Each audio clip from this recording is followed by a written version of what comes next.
बिस्मिल्लाहिर्रहमानिर्रहीम dear students अस्सलाम वालेकुम। I hope students you are doing good. Chapter number 6 discuss कर रहे थे रिग्रेशन, लेक्चर नंबर 10 है और स्टूडेंट्स आज के इस लेक्चर में मैं डिस्कस करूंगा आपके साथ formula number 3 of regression coefficients और इसमें हम लोग लाइंस को एस्टिमेट करेंगे, estimation of regression lines on an important questions. और इसमें हम लोग जो है यूज़ करेंगे फार्मूला 3 को ऑफ रिग्रेशन कोफिशिएंट्स की और एस्टिमेट करेंगे अपनी regression lines y on x and then regression line x on y को। तो स्टूडेंट्स आपने मेरे चैनल को सब्सक्राइब करना है, अपना फीडबैक जरूर दें। तो let's start the topic estimation of regression lines.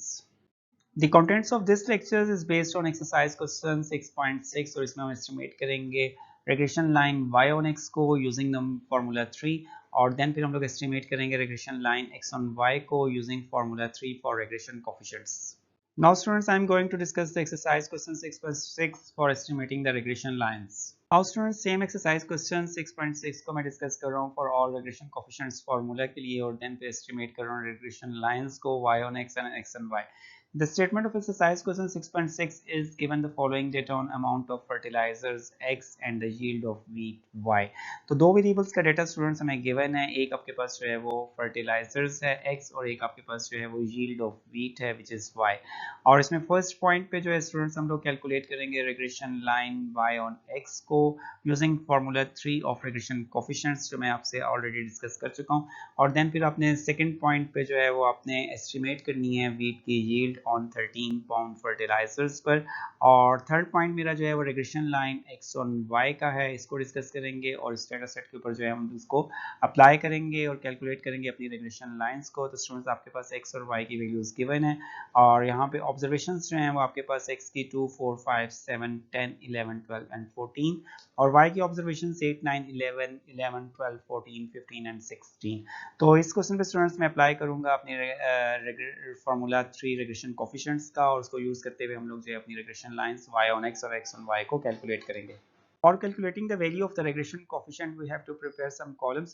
First of all, students आप write करेंगे अपने x y columns को column form के अंदर और उसके sums को calculate कर लेंगे। तो x values को मैंने write कर लिया और y values ये मैंने दोनों values जो हैं वो x और y की values जो है वो given है और इनके sums को आपने calculate कर लेना है। तो summation x जो है वो आपके पास 65 है और summation y की value 96 है। देन जो हमारे पास रिक्वायर्ड कॉलम्स हैं फॉर रिग्रेशन कोफिशिएंट्स के लिए वो आपने प्रिपेयर करना है, एक एक्स वाई का कॉलम, देन फिर हम लोग एक्स स्क्वायर का एक कॉलम प्रिपेयर करेंगे और देन फिर आपने वाई स्क्वायर का कॉलम प्रिपेयर करना है और इनके सम्स को फाइंड करना है। तो सिंपली स्टूडेंट्स आपने क्या करना है कि एक्स वाई की वैल्यूज को मल्टीप्लाई करना है, 8 मल्टीप्लाई बाय 2 आंसर 16 और देन फिर आपने 4 मल्टीप्लाई बाय 9 आंसर 36। तो corresponding values of X and Y को मल्टीप्लाई करके आपने राइट करना है एक्स वाई के कॉलम्स के अंदर और इसका सम कैलकुलेट कर लेना है और सम का आंसर जो है वो आपके पास summation X Y is 862। Then next जो है वो आपने एक्स स्क्वायर के कॉलम में ईच वैल्यू ऑफ एक्स को आपने स्क्वायर करना है, 2 का स्क्वायर 4, इसको 4 आपने अपने कॉलम में राइट एक्स स्क्वायर के कॉलम में राइट करना है, 4 का स्क्वायर 16 इसको राइट कर देंगे एक्स स्क्वायर के कॉलम में 16, 5 का स्क्वायर 25, 7 का स्क्वायर 49, 10 का स्क्वायर 100, 11 का स्क्वायर 121, 12 का स्क्वायर 144 एंड 14 का स्क्वायर आपके पास 196 होगा। और देन फिर आपने स्टूडेंट्स इसके एक्स स्क्वायर के कॉलम को सम करेंगे क्या यूजिंग कैलकुलेटर, तो आपके पास आंसर जो है वो summation X square equal to 655। Then next और लास्ट कॉलम जो आपने प्रिपेयर करना है which is the Y square और वाई स्क्वायर में आपने वाई की वैल्यूज का स्क्वायर करना है, वाई की ईच वैल्यू ऑफ वाई का स्क्वायर लेंगे, 8 का स्क्वायर 64, 64 को आपने वाई स्क्वायर के कॉलम में राइट कर दें, 9 का स्क्वायर 81 है, उसके बाद नेक्स्ट आपका 11 का स्क्वायर जो है वो 121 राइट करेंगे, 11 का स्क्वायर अगेन 121, 12 का स्क्वायर 144, 14 का स्क्वायर यूज करेंगे 196, 15 का स्क्वायर 225 और 16 का स्क्वायर 256 और देन स्टूडेंट्स आपने इस कॉलम का सम करना है और इसका सम जो है वो आपके पास 1208 है। तो इन सम्स को सबसे पहले आप लोग इस टेबल को प्रिपेयर कर लें और देन फिर हम लोग जो है इनके सम्स को यूज करेंगे अपने रिग्रेशन कोफिशिएंट्स के फार्मूलाज को और देन फाइंड करेंगे रिग्रेशन लाइंस को। Now formula number 3 of regression coefficient by on x is summation xy minus summation x into summation y over n और डिनोमिनेटर में स्टूडेंट्स by on x है तो x values को use करेंगे summation x square minus summation x का whole square और n which is the formula number 3 of regression coefficient और इसमें हम लोग अपने सम्स को पुट करेंगे। तो स्टूडेंट्स राइट साइड पे मैंने इसके रिजल्ट्स को राइट कर दिया है, सम्स को राइट किया हुआ है, summation x आपके पास 65 है, n की वैल्यू 8 है, summation y equal to 96, summation X Y 862, summation X square 655 है और समेशन वाई स्क्वायर की वैल्यू 1208 है। तो स्टूडेंट्स हम लोग यूज़ करेंगे अपनी वैल्यूज़ को। तो आपने समेशन एक्स वाई की जगह पे राइट कर देना है उसकी वैल्यू, उसके सम को 862, समेशन एक्स आपके पास 65 है और समेशन वाई की वैल्यू आपके पास 96 है और नंबर ऑफ वैल्यूज़ आपके पास 8 है। और डिनोमिनेटर में आपने समेशन एक्स स्क्वायर की वैल्यू को यूज़ करना है 655 और समेशन एक्स स्क्वायर आपका 660, समेशन एक्स आपका 65 है, उसका स्क्वायर यूज़ करेंगे और डिवाइड कर देंगे 8 पे। तो आपने स्टूडेंट्स आपके पास जो है वो न्यूमरेटर में आपके पास जो आंसर आएगा, सबसे पहले आपने फर्स्ट ऑफ ऑल इनको मल्टीप्लाई करना है 65 और 96 को और डिवाइड कर देना है 8 पे और देन फिर आपने 862 से माइनस करना है, तो आंसर आपके पास आ जाएगा 82। और डिनोमिनेटर में आंसर फाइंड करने के लिए सबसे पहले आप लोग 65 का स्क्वायर करेंगे कैलकुलेटर पे और 8 पे डिवाइड करेंगे और देन फिर आपने 655 को प्रेस करके माइनस कर देना है अपना आंसर। तो आंसर इज 126.875। तो दोनों को डिवाइड करेंगे तो आपको कैलकुलेट कर सकते हैं आप लोग रिग्रेशन कोफिशिएंट की वैल्यू 0.646। ऑलरेडी आप लोग फार्मूला 1 और फार्मूला 2 से भी यही वैल्यू जो है फाइंड कर चुके हैं। सेम डेटा सेट को मैं यूज़ कर रहा हूँ हर फार्मूला के अंदर और सेम रिग्रेशन कोफिशिएंट्स की वैल्यूज़ को कैलकुलेट कर रहा हूँ। उसके बाद नेक्स्ट जो है वो इंटरसेप्ट ए की वैल्यू को हम लोग एस्टिमेट करेंगे for regression line y on x के लिए। तो ए का फार्मूला जो है वो आपके पास यहाँ पे y बार माइनस बी एक्स बार है। y बार और x बार की वैल्यू जो है वो ऑलरेडी आप कैलकुलेट कर चुके हैं। तो राइट साइड पे मैंने शो कर दिया आपके पास x बार की वैल्यू 8.125 है और y बार जो है वो summation y over n which is 12, इसको यूज़ करें और साथ में b की वैल्यू आपने यूज़ करनी है इसके अंदर। तो 0.646 b की वैल्यू है और आपके पास यहाँ पे x बार 8.125 है। फर्स्ट ऑफ ऑल इन दोनों को मल्टीप्लाई करेंगे और 12 से माइनस कर देंगे, आंसर है 6.749। तो regression line y on x के लिए आपने a और b दोनों वैल्यूज को फाइंड कर लिया और इसको हम यूज करेंगे अपनी लाइन के अंदर और एस्टिमेट कर लेंगे अपनी regression line y on x।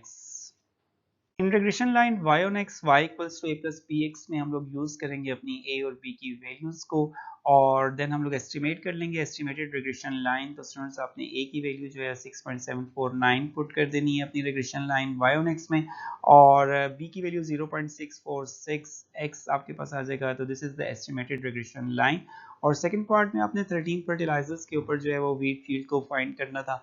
तो एस्टिमेटेड रिग्रेशन लाइन को स्टूडेंट्स हम लोग यूज़ करेंगे और इसमें हम लोग जो है x की वैल्यूज़ को यूज़ करेंगे 13 और एस्टिमेट कर लेंगे अपनी y यानी yield wheat yield average wheat yield को। तो 13 मल्टीप्लाई होगा 0.646 से और इसमें आप लोग ऐड कर देंगे 6.749। तो आंसर आपके पास आ जाएगा 15.147 विच is the estimated wheat yield on 13 fertilizers. This is the second part of this question जिसमें हम लोगों ने regression line y on x को यूज करते हुए कैलकुलेट कर ली है average wheat yield on 13 fertilisers. Now I am using the formula number 3 of regression coefficient for estimating the regression line x on y और इसको d से denote करते हैं या फिर इसको आप लोग राइट कर सकते हैं b x on y और summation X Y minus summation X into summation Y over N और डिनोमिनेटर में आप लोगों ने एक्स ऑन वाई है तो आप वाई को यूज करेंगे summation Y square minus summation Y का whole square over N which is the formula 3 of regression coefficient B X on Y. और स्टूडेंट्स राइट साइड पे मैंने तमाम सम्स को राइट कर दिया है और इसमें आप लोग इसको यूज करेंगे सम्स की वैल्यूज को और कैलकुलेट करेंगे रिग्रेशन कोफिशिएंट की value B Y on X. तो स्टूडेंट्स आपने पुट कर देना है summation X Y 862, summation X की वैल्यू 65 पुट कर दें और समेशन वाई की वैल्यू जो है 96 पुट करें और टोटल नंबर ऑफ ऑब्जर्वेशंस आपके पास 8 है और डिनोमिनेटर में समेशन वाई स्क्वायर आपके पास 1208 है। समेशन वाई का स्क्वायर यूज करेंगे 96 का स्क्वायर और डिवाइडेड बाय 8 और स्टूडेंट्स आपने न्यूमरेटर और डिनोमिनेटर का आंसर जो है इसको कैलकुलेट कर लेना है 82 डिवाइडेड बाय 56 और इसको डिवाइड करेंगे तो आपके पास आंसर आ जाएगा 1.464 which is the value of d जो कि आपके पास regression coefficient b x on y की वैल्यू है। और देन फिर हम लोग जो है वो x इंटरसेप्ट c को कैलकुलेट करेंगे और c का फार्मूला जो है वो हमारे पास गिवन है which is x bar minus D Y bar और डी एक्स बार और डी वाई बार की value already I have to calculated. x bar is equals to 8.125 which is mention on right hand side और y bar की value जो है वो आपके पास 12 है और इसको यूज़ करेंगे और कैलकुलेट करेंगे सी की वैल्यू को, और सी की वैल्यू स्टूडेंट्स आपके पास आ जाएगी -9.433। तो इसमें हमने डी और सी दोनों की वैल्यूज़ को कैलकुलेट कर लिया है और इसको पुट कर देंगे अपनी रिग्रेशन लाइन के अंदर।